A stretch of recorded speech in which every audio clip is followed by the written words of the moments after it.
So European chafer adults look like small June beetles, like about half the size of a June beetle, or brown.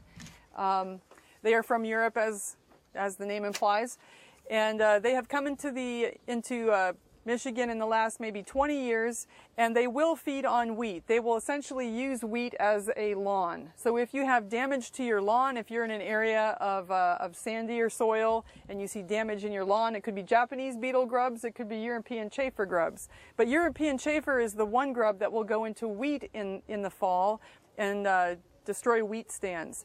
It's been a number of years since we've seen this problem, but when we did have it in the early 2000s, we had entire wheat fields eaten by November. Chafers are much more cold tolerant than Japanese beetle, and they will feed up under that plant even until October and early November. And we do have a good threshold for chafers now that was developed by Michigan State and some cooperators in Ontario, and it's 2 per square foot. So if you had a wheat field that was destroyed in the fall and you wanted to know, or you were going to plant a field and you suspect that there's European chafer in it, if there's more than 2 per square foot, that would not be a field that you'd want to put wheat into. And if you had a field in the spring that you were scouting and wanted to know if you needed to essentially abandon that field and plant something else, if you have 2 per square foot, that would be bad, because that would just be too many grubs. The seed treatments that you have in wheat do not attack or do not kill grubs. There's just not enough seed treatment on each seed, and they just eat right through it. Chafers kind of come and go. I know that the adults are emerging right now, but we haven't had any wheat damage in a number of years. So it's just one of these things that if you have a wheat field and it doesn't look right in the fall, and you remember that back in May there were all these beetles flying around, it could be something like European chafer, and that would be easy to tell by digging up the grubs and looking at them. The next pest is cereal aphids. We get cereal aphids that move onto wheat in the fall. They're a much larger problem if you go further south. So if you were in Kentucky south, then you worry about fall infestations that can actually last through the winter and transmit viruses like barley yellow dwarf. But in Michigan, we get some fall colonization, and then we have winter and all the aphids die, and then we have to get recolonized in the spring. And sometimes you get good colonization from south to north, and sometimes you don't get many aphids. But regardless, aphids are just not really a problem in Michigan in wheat. I've seen aphids in wheat, bad enough where the plants were all sticky and the heads were covered with aphids, and that was in North Dakota many years ago, but I've never seen that in Michigan. I call aphids the chickens of the insect world because everybody eats them. So when you do have aphids in wheat, those lower numbers that are feeding down in the head, that's where you get ladybugs and other beneficial insects will come into wheat early, build their populations. Then when you harvest wheat, those beneficials go into your cornfield, go into soybean, go into vegetable crops, and take care of insects then. So wheat is actually a place where predators get built up to then move into other crops.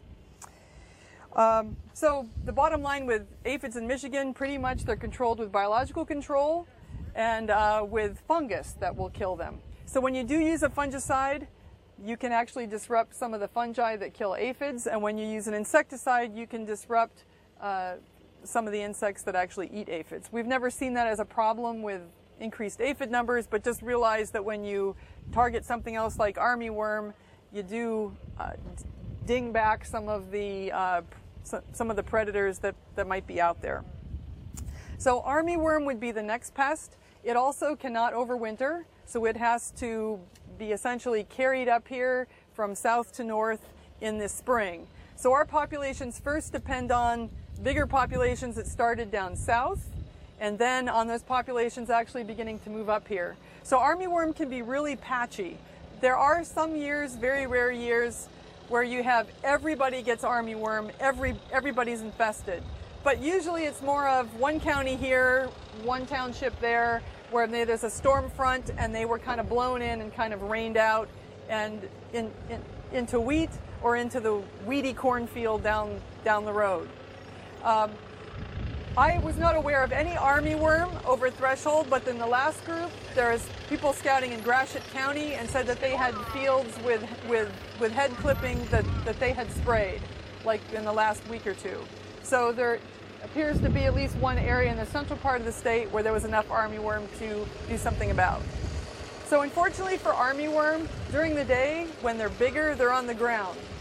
So if you're seeing them up on the plant, that tells you there's probably a bigger infestation. So to find them, you kind of have to walk through, look for that for leaf feeding kind of early on, and then look at the base of the plant and try to find the larvae.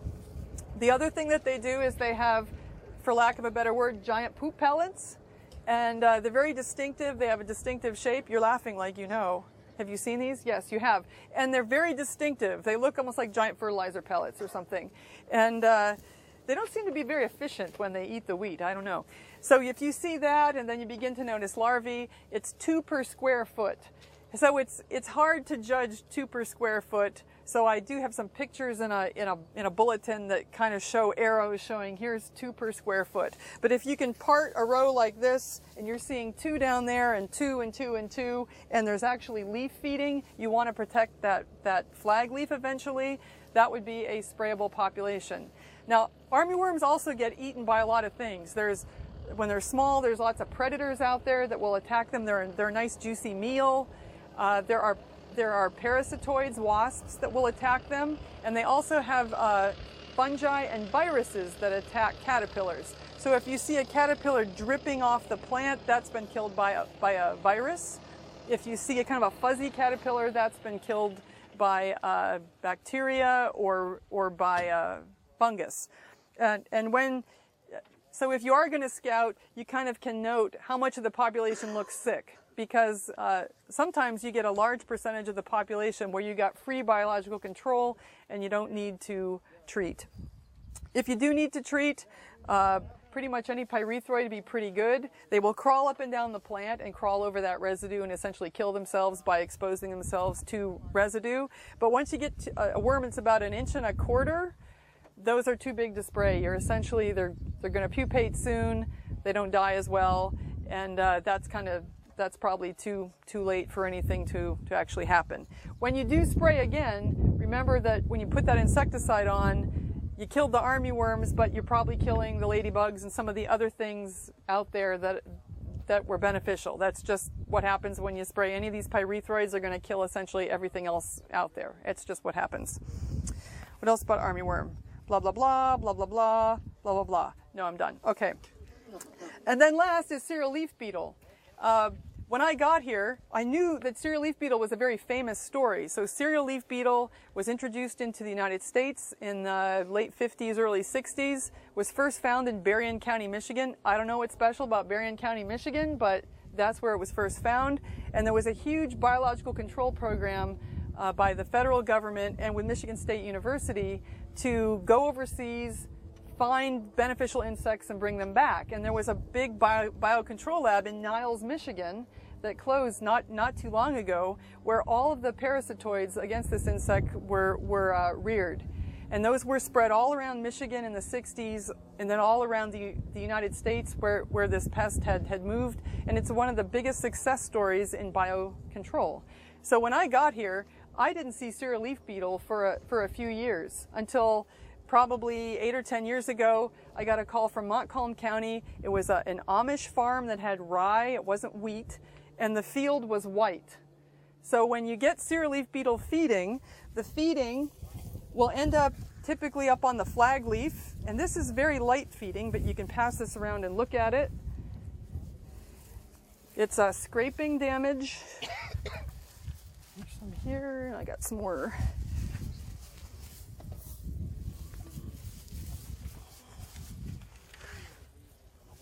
So these insects, the larvae will start out small and they're kind of scraping with their mouth parts. They're taking just one layer off of the plant tissue, and as they get bigger, they can scrape more and more. So this is probably one larvae scraping for a few days, if it's big enough. But if it gets bad enough, every flag leaf will be scraped so that there's nothing left. So if you can imagine, the field will look like it's frosted. It'll look white. And I have seen that in rye. And now in the last few years, we're starting to pick more and more of this up in wheat. It was not hard to find leaves like this out here. I'm not worried about the field, but it was pretty easy to walk through, and here's leaves here and here and here, and find those kind of leaves. And if you talk to Martin and some of the other people and some of the extension agents, they are seeing increasing levels of this. So I do have larvae. You can, they're kind of tucked in here. You can maybe open that up. The larvae are gross because they look like a Colorado potato beetle, like a hunchback little larva, but instead of being nice and clean, they've got all this wet stuff all over them, like it's been spit on, but it hasn't been spit on. They've covered themselves in their own excrement. So if you were a ladybug, you would not want to eat that. So when you walk through a heavily infested field, it's like walking through a spittlebug infestation in alfalfa. Your plants get your pants get kind of wet. Except if this was full of cereal leaf beetle, your pants would be essentially full of insect excrement. And they live in that very happily until they pupate. So I've noticed on these leaves there's very few larvae left. I think most of them have dropped to the soil surface and they're pupating now. And there's even a few leaves where I saw like their big excrement ball was still there and the larva is gone. So once they get big enough, I'm guessing there's not a lot of things that want to eat that. So one larva can do a lot of damage onto a flag leaf. So what's happened over the last few years, we've had growing numbers of fungicide applications on wheat. It's more and more common to spray wheat with at least one fungicide application for yield. And it's really easy and really tempting to throw the $3, name the pyrethroid, generic something or other, into the tank just in case. But when you do that, you disrupt biological control.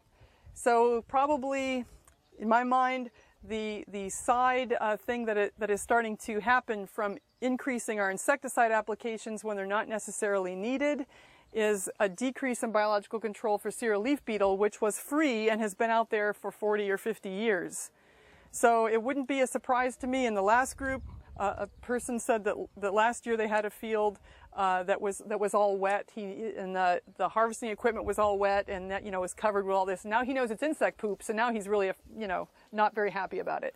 But I think we're going to see an increase in that kind of problem over the next few years if people are continuing to spray with fungicide and then put it in a $2 insecticide in there at the same time.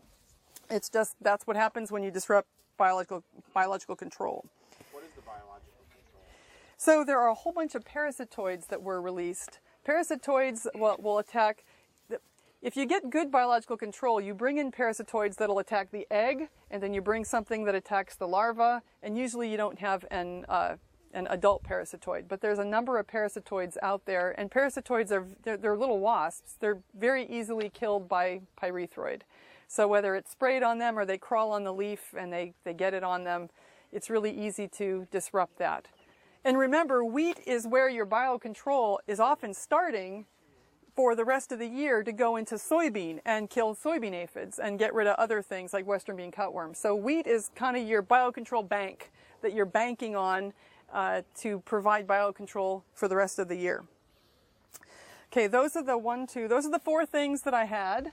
And then I was told by Martin that I could answer questions about anything else.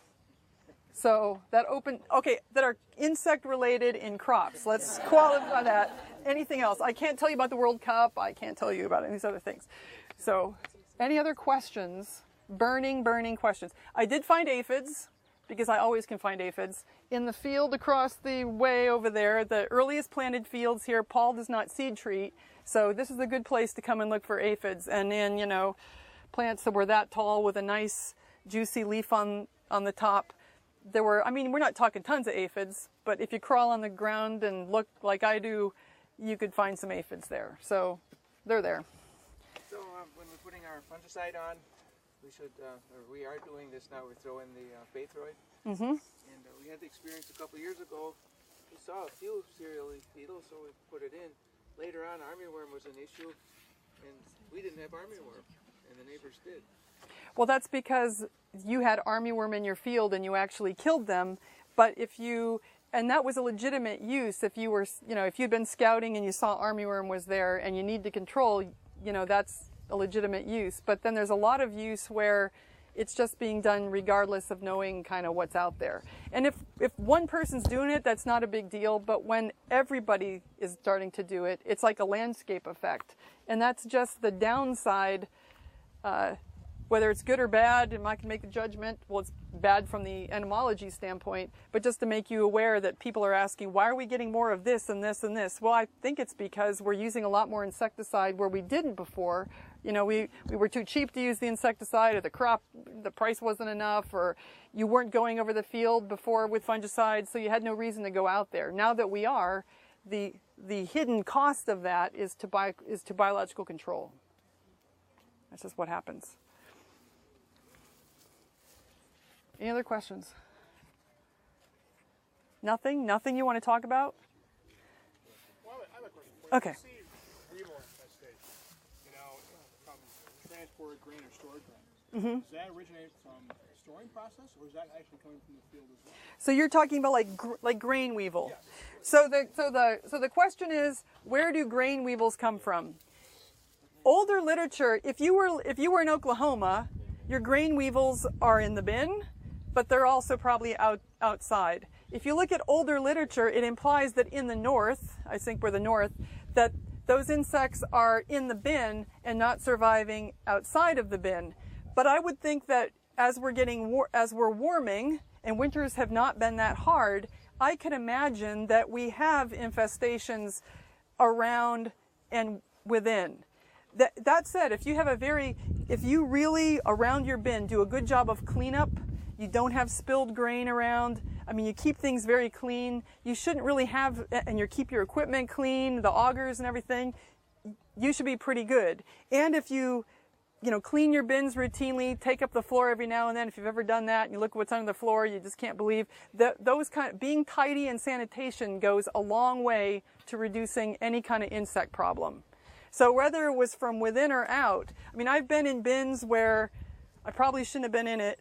The top was open all the time because there was no door. So it was just the stinkiest, moldiest, and there was going to be something put over top that. So those kind of things, always trying to not put good new stuff over some old stuff that's been there, just thinking a little bit can go a long way. So it's really all sanitation. And I would guess that as we get a little warmer, those kind of grain issues that we have not had are going to start to become an issue. We'll be more like Kentucky instead of, being able to just use cold air to, kill our insects in the winter.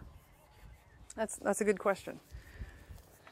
Yeah. What kind of products are available to use in stored grain for weevil?